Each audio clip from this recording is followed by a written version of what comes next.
और आइए अब बात करते हैं चुनावी राज्यों की। पश्चिम बंगाल में जैसे जैसे चुनाव की तारीख नजदीक आ रही है, चुनावी पारा चढ़ता जा रहा है। एक तरफ भाजपा के स्टार प्रचारक चुनावी मैदान में हैं, तो दूसरी तरफ टीएमसी ने भी परिसीमन के मुद्दे पर केंद्र सरकार को घेरने की कवायद शुरू कर दी है। पश्चिम बंगाल की 294 सीटों के लिए सियासी दंगल में पारा हर दिन चढ़ता जा रहा है। तृणमूल कांग्रेस और भारतीय जनता पार्टी के बीच मुकाबला कांटे का है। टीएमसी फिर से सत्ता पर दावा कर रही है, तो बीजेपी ने बदलाव का बिगुल बजा दिया है। पश्चिम बंगाल में आज गृह मंत्री अमित शाह ने ममता सरकार पर जमकर निशाना साधा।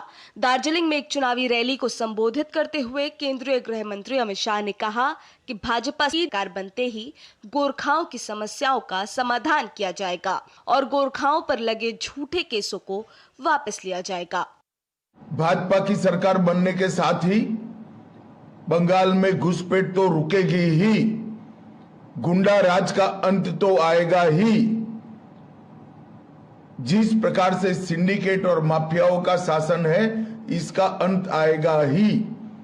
दार्जिलिंग की पहाड़ियों पर हजारों गोरखाओं पर हजारों गलत केस कर पुलिस राज जो स्थापित किया है, इसका भी अंत आएगा। अमित शाह ने राजगंज और जलपाईगुड़ी में भी जनसभा को संबोधित किया। उन्होंने टीएमसी को सीधे चुनौती देते हुए कहा कि गरीबों की हकमारी करने वाले टीएमसी सिंडिकेट का नामो निशान मिटने वाला है। जलपाईगुड़ी टी, टिम्बर और टूरिज्म के लिए जाना जाता था। ममता दीदी ने इसके अंदर चौथा टी जोड़ा, टीयर्स का टी, आंसुओं का टी।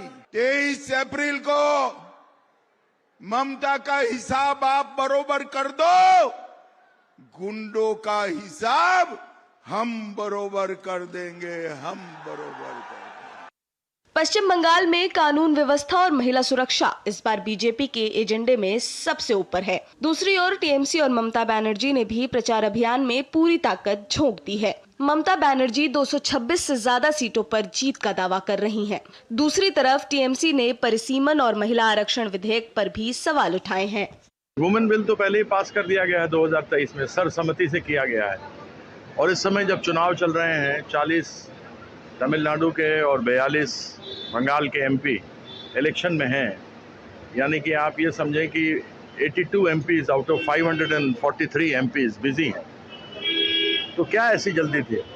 सिर्फ ये है राजनीति का खेल खेल रहे हैं।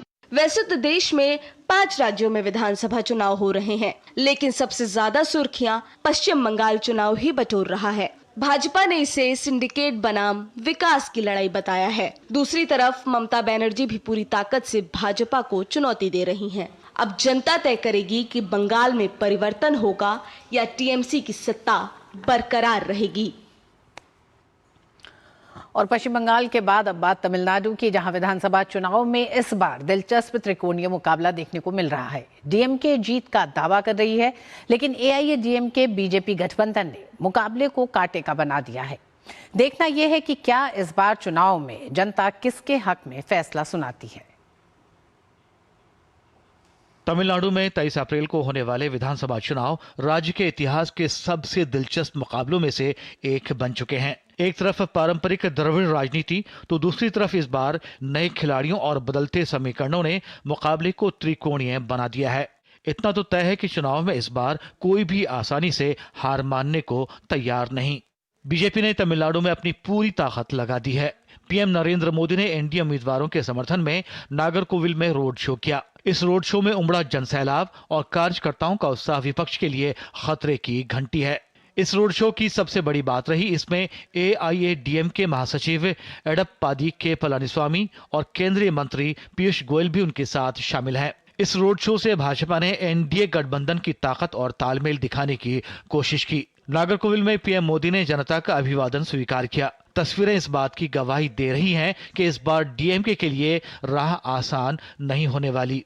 दूसरी तरफ डीएमके भी चुनाव में अपनी पूरी ताकत लगा रही है। सत्तारूढ़ डीएमके के प्रमुख एमके स्टालिन भी पार्टी के उम्मीदवारों के लिए चुनाव प्रचार कर रहे हैं। इस दौरान स्टालिन ने केंद्र सरकार पर परिसीमन के मुद्दे को लेकर तीखा हमला बोला। उन्होंने इसे तमिलनाडु के अधिकारों पर हमला बताते हुए जनता से जिताने की अपील की। तमिलनाडु वासल वर वंदिट्ट मैंने कल अपने वीडियो में तमिलनाडु की राज्यसभा से जुड़े मुद्दे के बारे में बात की थी। डीलिमिटेशन के नाम पर अपनी सीमाओं को पार करते हुए भाजपा सरकार तमिलनाडु समेत दक्षिणी राज्यों के साथ अन्याय कर रही है। अगर ऐसा होता है कि उत्तरी राज्यों को और अधिक राजनीतिक शक्ति दी जाती है और दक्षिणी राज्य अपनी राजनीतिक ताकत खोते हैं तो तमिलनाडु चुप नहीं बैठेगा। मैंने कहा था कि हर एक परिवार सड़क पर उतरकर विरोध करेगा। दूसरी तरफ डीके शिव कुमार ने इशारों में अभिनेता विजय पर निशाना साधा और कहा कि एक राजनीतिक पार्टी का नया अभिनेता खुद की तुलना एमजीआर से कर रहा है। क्या ये संभव है? एक राजनीतिक पार्टी का नया अभिनेता है, वह अपनी तुलना एमजीआर से कर रहा है। क्या यह संभव है? क्या एमजीआर की बराबरी कर सकते हैं? सिर्फ एक एमजीआर ही है। अब यहाँ हीरो डीएमके और कांग्रेस है, लेकिन पूर्व मुख्यमंत्री करुणानिधि ने बहुत मजबूत नींव रखी है। देखिए, अगर आप जड़ भूल जाएंगे तो आपको जड़ नहीं मिलेगी। 2026 का चुनाव यह तय करेगा कि क्या तमिलनाडु अपनी पारंपरिक द्विध्रुवीय राजनीति पर कायम रहता है या फिर अभिनेता विजय के रूप में एक नया तीसरा ध्रुव उभरता है। फिलहाल डीएमके गठबंधन जीत का दावा कर रही है, लेकिन एआईएडीएमके बीजेपी गठबंधन की एकजुटता ने मुकाबले को बेहद कड़ा बना दिया है। Bureau report, DT news.